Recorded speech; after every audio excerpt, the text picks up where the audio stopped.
Today on Abrasive and Proud of It Live, we're talking dry grinding.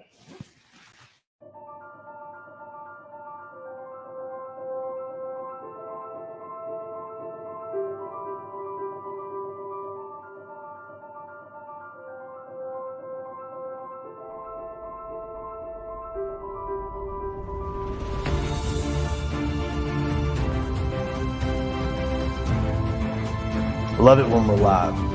I'm Chris, and I'm in the studio. We're going to talk about blades. And what you'll notice is that it's in the on position, but the tip is not hot. Okay, so I'm not going to burn myself. Just like that, this is called jogging. This is my kind of jog. I'm not into that heavy physical fitness stuff, so this works out good for me. Today we're going to be talking about chucks, and the cold jaws would be for taking and holding the bulb this way. We always recommend leaving at least a 1/16 inch gap. It actually moves up and down and side to side that are great if you're just looking to get something small to do some little tinkering with. Welcome to I'm Proud of It Live. This is Mr. Turnmaster Chris. And today we're going to be talking about slow speed grinding. Basically what you need to know with Wolverine Jig or an angle gouge, as well as getting the grinder out of the box, CBN wheels, and accessories for the Wolverine. Chris, let's go. Happy Turning Thursday on a Wednesday, everyone. So first off, we're going to start talking about low-speed grinders and why it's a good option for a lot of beginners, and kind of the basics of what you need for sharpening your turning tools. If you're just getting into turning, you probably bought a set, something like these right here. This is just your basic set with your roughing gouge and your spindle gouge and parting tools and scrapers and skews and stuff. And if you do end up buying something like that, you can start off with pretty much just the low speed grinder itself, and then the Wolverine attachment, and you can get away with sharpening everything you have and out of that box. And if you add tools down the road, then you can add accessories and jigs and stuff like that. And one other thing I might mention that you might want to get when you're starting out is some kind of protractors. You can find your angle on the bevel of the tool, and just get a little bit more consistent. That way, every time you go to the grinder, you can match up the pre-existing angle that you have. So if you bought the Wolverine system, you pretty much have something that looks about like this. So you get your arm, and then you also get your platform that goes for the wheel, and you get two mounts that will go underneath the grinder itself. We also have other options for the bench grinder, like we have the Tormek accessories and mounts that will work for bench grinders, but we can talk about that next week. That's a whole other animal on its own. So with this system, you can pretty much sharpen anything you wanted to. Like if you needed to do your spindle roughing gouge, you can stick it in the base about like that and find your angle and just rotate it back and forth and sharpen the tip of your tool. You can also go for your scraper and stick it on the platform and just kind of swivel back and forth and get it from there. We also have, before we go into it, some people swear that you need CBN wheels when you first buy a grinder. You don't have to get the CBN wheels right away. They are nice to have, number one, because the diameter of the wheel never changes, and also the grit of the wheel doesn't ever really clog up, and if it does, they're easy to clean out. And then we can go more into why the CBN wheels are nice a little bit more down the road. First off, so if you get a Vari grinder, is the one we sell, or any kind of grinder, you really want to make sure it's a low speed grinder.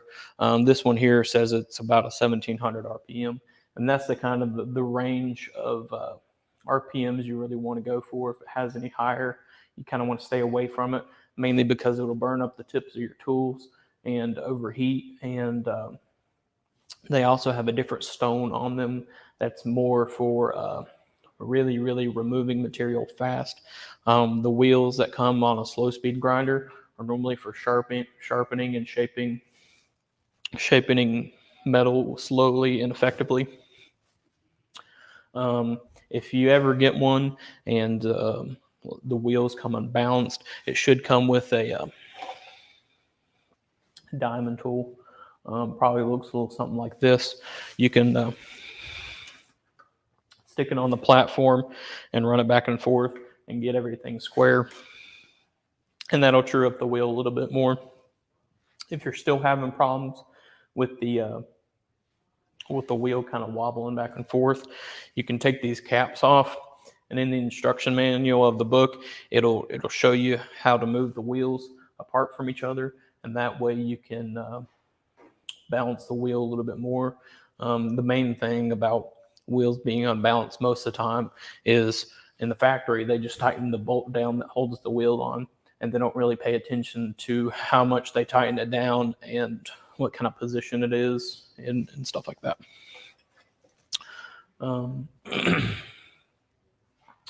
Moving along, I have a little sheet here. Let's go ahead and start talking about CBN wheels while we're talking about bouncing and everything like that. Here at Klingspor, we have all kinds of different CBN wheels. This is just one I grabbed. The nice thing I said about CBN wheels is the diameter never changes, simply because it's a piece of metal with diamond all the way around the edge. And the grit really doesn't ever clog up. And if it does, you can really clean it out easily. And also, since these are metal, these are CNC machined, and so they will run a whole lot more truer and also stay cooler. So when you're sharpening the tip of your tool, you have less likely of a chance of heating up the tip of your tool. But if you do have a problem, like you have a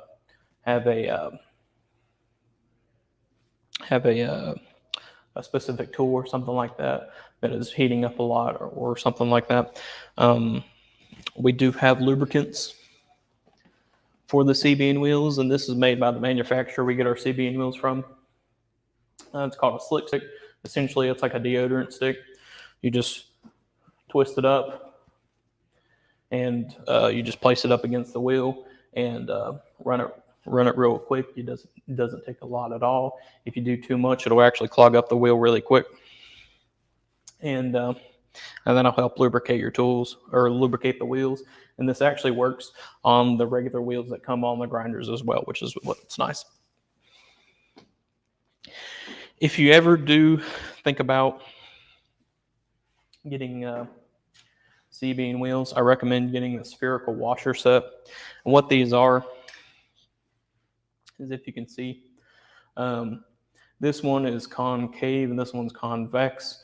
So pretty much they made up to each other. And the nice thing about these, as again talking about the nuts that are on the grinder itself, they're not always manufactured to the highest quality. So when you tighten them down, a lot of times they will throw off the balance of the wheel.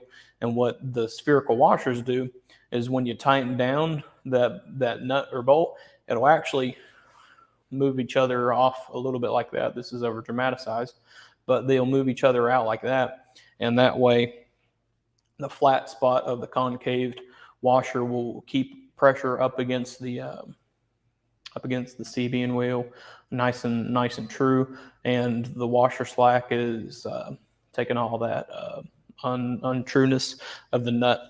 And you'll also have a third wheel. This is nothing special. It's just a regular washer, or a regular washer by itself. And some grinders, the arbor of the grinder is a little bit longer than other grinders, and so if you tighten the bolt all the way down to this washer and it doesn't quite reach or anything like that, throw that third washer in there and it'll act as a spacer. So the only thing that is really a spacer. Moving along here, we have a ton of accessories here for for grinders, and specifically wood turning and stuff like that. We have skew grinding attachments. So if you ever had a skew and you wanted to grind your skew at a consistent angle, what's nice about this is you stick the base of your tool in. If we can go to the overhead real quick, this has three different positions. So you have your standard center cup, and then you have the two off to the side. And when you have your skew, this is at that perfect angle, and that way you can sharpen the tip of your skew, and you're getting consistency on your skews, and then you can go to the other side to get the other side nice and true. And again, going back to consistency, the whole thing with sharpening tools is you want to be consistent and repetitive with your sharpens, and that way you can excuse me, and that way you can pretty much just grow a muscle memory. And that way when you're holding your tool on the lathe, you know, hey, when I get into the bowl, like when you're starting a bowl, you can start like this, and when you go into the bowl, you know how to rotate the tool. And the more you do that, the more you get a muscle memory, and just the repeatability of how your tool will cut will drastically change how well your turned pieces will turn out. Any questions for me, Mike, real quick? No, not this time. We're doing pretty good. So we're going to get into the Vari Grinds next, as far as if you wanted to do that angle grind. Yes. So if you ever have a bowl gouge, if you ever have a bowl gouge with this side grind like this one here, I'll move this one out of the way. With the side sweep grind up here, you really want to invest in some sort of jig to work with your Wolverine system. That way you can move the handle back and forth and get those nice long sweeps on the tip of the tool. And also, if you ever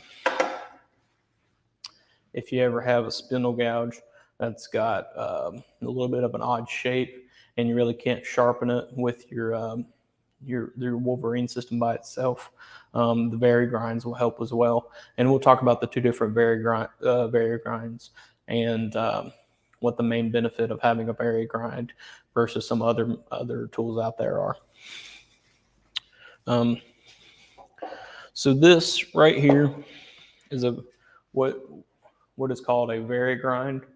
So essentially, it's an adjustable tool that will go into the arm of the Wolverine system, and you can stick your tool. You can stick your tool through it. A little bit more in there. Stick your tool through it, and when you're working on the tip of the tool, you can swing over the tool like this and get those nice long sweeps on the tip of the tool there. And it's adjustable. That way you can use it on like that big spindle gouge I showed, or you can even do some weird stuff. Like if you ever wanted to get into a 40-40 grind, you can play around with what angle this is at, and also play around with what depth the arm attachment is on underneath the grinder, and you can really play with the tip of the tool, and that way you kind of find what works best for you. And going back to the protractor, this is really essential. So you can stick the protractor in there and find the bevel angle. That way, like this David Ellsworth grind or the Irish grind or whatever is supposed to be at a 60-degree grind, you can make it perfect, and you can make it perfect, and that way you know if so these little notches right here, if this arm is at notch number 2, then you can get repetitive there. And we also have some other accessories that go well with the Vari-grind that we can cover real quick. Actually, I'll hold off on those because the Vari-grind we have a little bit more to talk about. I'm sorry. The Vari-grind, this is the small version. There's two different sizes. This one right here, the 3074 item number, will work with 1/2 inch to up to 1.125 inches. So like that big spindle gouge I had will work for this Vari-grind, but it will not work in the smaller version. As you can see here, it just won't fit into the attachment for it. So that's pretty much the differences between the two. I'll be honest with you. I rarely use the big one. If you're thinking about getting one of these, just get the smaller one. It'll cover all the way up to 7/8, I believe, diameter holes, and that way you can do majority of everything you ever wanted to do. Any questions for me, Mike, about the Vari-grinds? How do you select the angle? Is there a guide that comes with it, or do you just put it up against the wheel?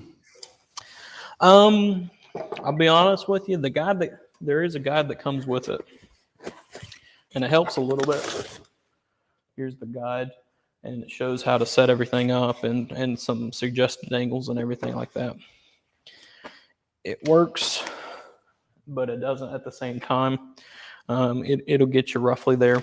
But one thing I really like to do, and this will kind of lead us into our next topic about attachments for low-speed grinders and everything like that, is we carry a few different setup blocks for the Vari-grind, and quick ways to reference the where'd my Vari-grind go? There it is.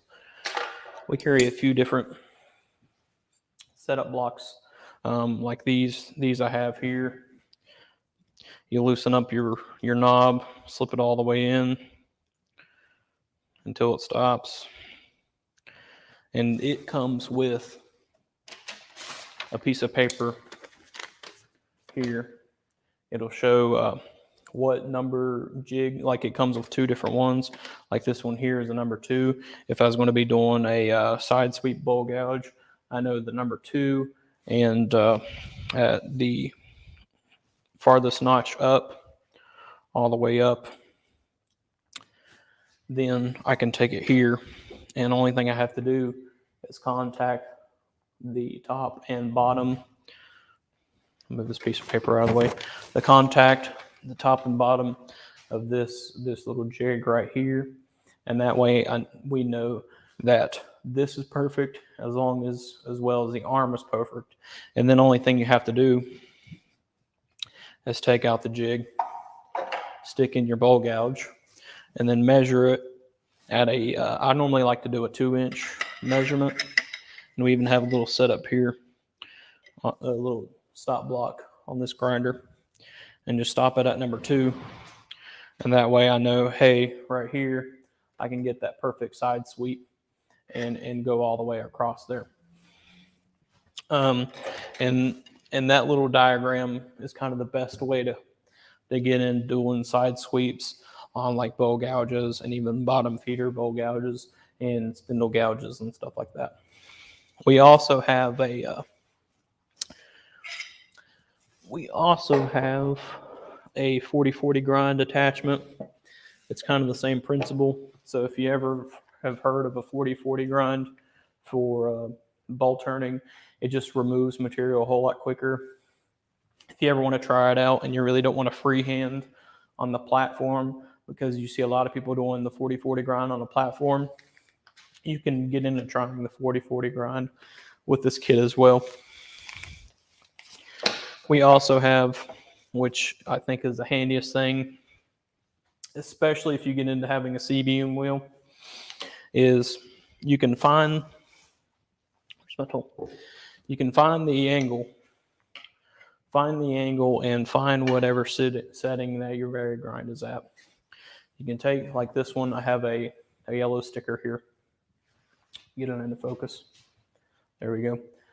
This is actually for the Tormek, obviously, but it's kind of the same principle as what I'm about to go over. So you can do 3 different numbers. Number 1 I normally like to do is like a 2-inch, so I know if I'm setting the Vari-grind up at the 2-inch, if I'm bringing the Vari-grind 2 inches deep on my bolt gouge, that I know that number 2 means 2-inch. And then going next on the little chart here, I normally like to have what setting the Vari-grinds at. And if you see my Vari-grind here, and this will make life so much easier if you've ever found the frustration of having to, if you ever sharpen, like say you got a spindle roughing gouge you want to sharpen up, and the next time you go to your bowl gouge, you spend 5 minutes on moving this thing back and forth and trying to find your perfect angle. That this universal wheel is really nice. And going back to the second number, on mine here you can see I have a number on each little notch, and so if I know my second number is 1 through 7, I know I need to go loosen up my tool and bring that top bevel to jig number 5 or whatever I have there. And then my third number on this wheel here, they have a number range as well.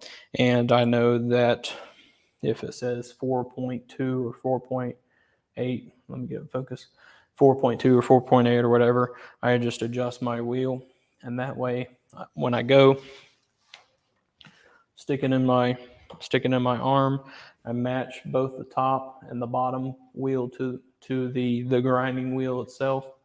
I know when I stick in my Vari-grind, I'm getting my repeatability of my tool, and that way I can create that muscle memory and also don't have to spend a lot of time on fidgeting with this back and forth and then checking with the angle gauge and so on and so forth.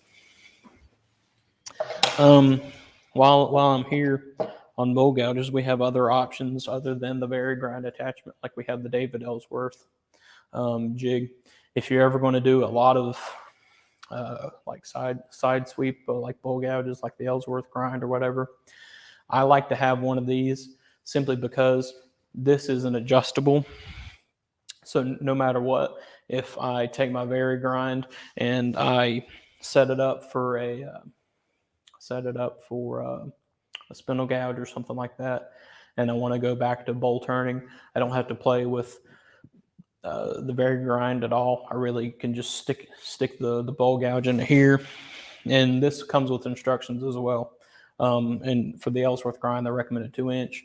So you stick your bowl gouge in here, stick it up for 2 inches on your depth stop, and then accompanying this tool, having this here, then I know that my Ellsworth jig is perfect, and I can just sharpen my bolt gouge every single time. And this tool is very nice because it's not adjustable, and if you do a lot of bowl turning as well as spindle turning, you can kind of have the best of both worlds where you don't really have to play with your Vari-grind too much. Any questions for me, Mike? So with that repeatability, if your tool starts to get shorter, do you just go longer? You just slide it more forward on the jig. The jig's always set up obviously for repeatability, but as you grind over time, you're losing metal. So will that have any effect on it? No, because if you stick it, this one's never been used before, so it's the nuts tightened in all the way.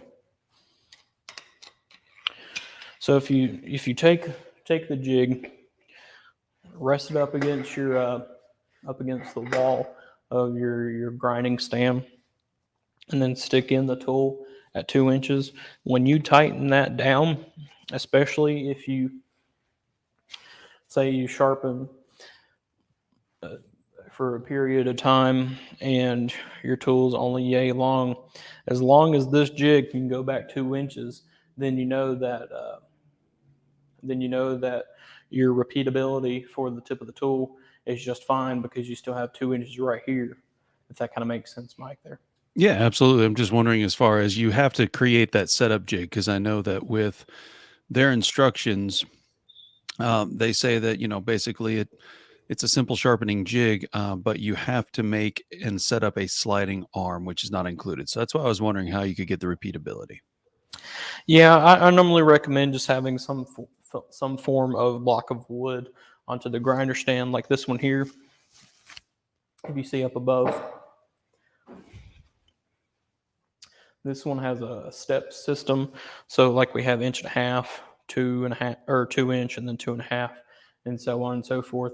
I always just use number 2 inch, and so on my grinder at home, I just have a 2 inch stop block, and that works well for me. They actually, in the one-way instructions, they recommend 1.75 inches. To each his own on that one. You're just fighting over apples and apples there.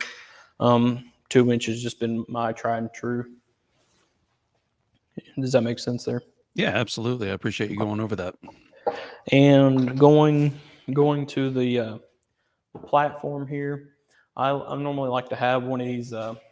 We sell this. It's a Bighorn adjustable wheel, and this will act as a protractor as well, where you can find the angle of your tool, and you can also use it. It's got these little arms you can see here. It's about to pop out. That you can find your angle right here. So if I take it to the grinding wheel, I can move this platform up or down and just match up the tip of match up the angle here on the tip to the wheel. And that way, it's, say if I'm ever trying to do like a negative rake scraper or something like that, or I have two different angles, this is nice because I can take it, find my bottom angle, we'll say mine at home is a 66.5. I can find my 66.5, grind my tool, turn off the grinder while I'm playing with this. I go to a 22.5, back all the way over here.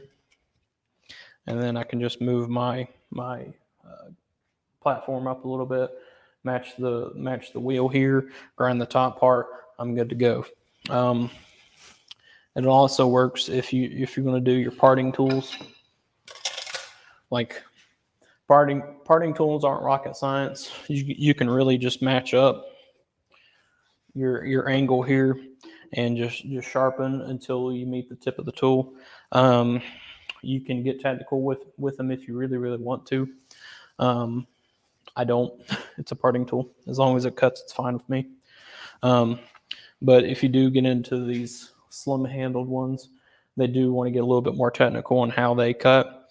As I said, with like the negative rake scrapers, they have two different angles most of the time. So then you can play around with that Bighorn tool and finding that angle. Any questions for me there? So, out of everything that you showed us today, dealing with dry grinding and bench grinders and stones and CBN wheels, what is the number one negative or con or drawback to this system? My negative one drawback from slow speed grinders is it removes too much material. Turning tools aren't cheap, especially like these are the crown tools that we carry, and this one's actually the David Ellsworth signature series. And if you've ever seen the price on it, it's got a nice price tag. And so with the slow speed grinders, and especially the wheels that come on it, if I'm grinding, every time I go to the grinder, I'm taking off, say, a quarter at a time, money-wise. If you move up to the having CBN wheels, then you can take off dimes or even pennies at a time.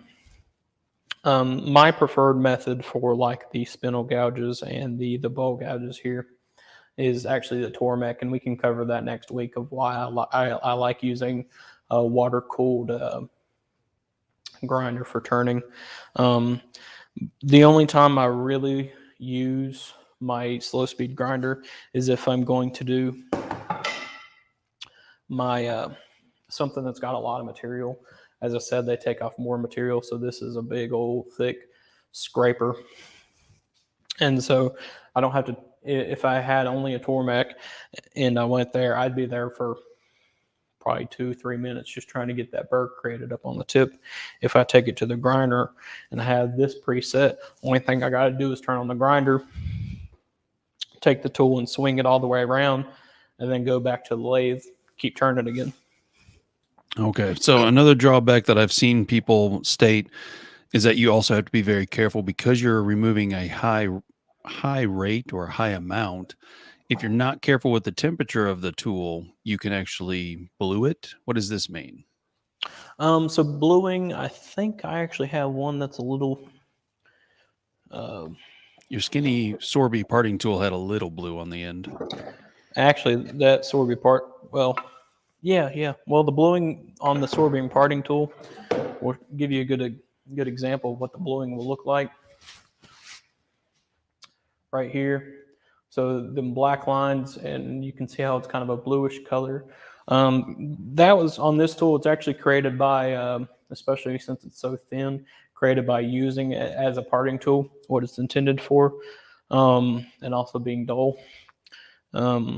As for when it's going to the grinder, if it ever turns that color, that means you need to cool it. And especially if you have a grinder and you're going to do a lot of grinding, then it'd be nice to keep a cup of water, or some people even like to use some form of oil. And then you can dip it in there, cool off the tip, and go back to grinding. Normally, I just like to use water. Make sure you wipe it off so you keep rust down. And going back to your high rate of steel removal. Actually, last night was kind of a good example for that.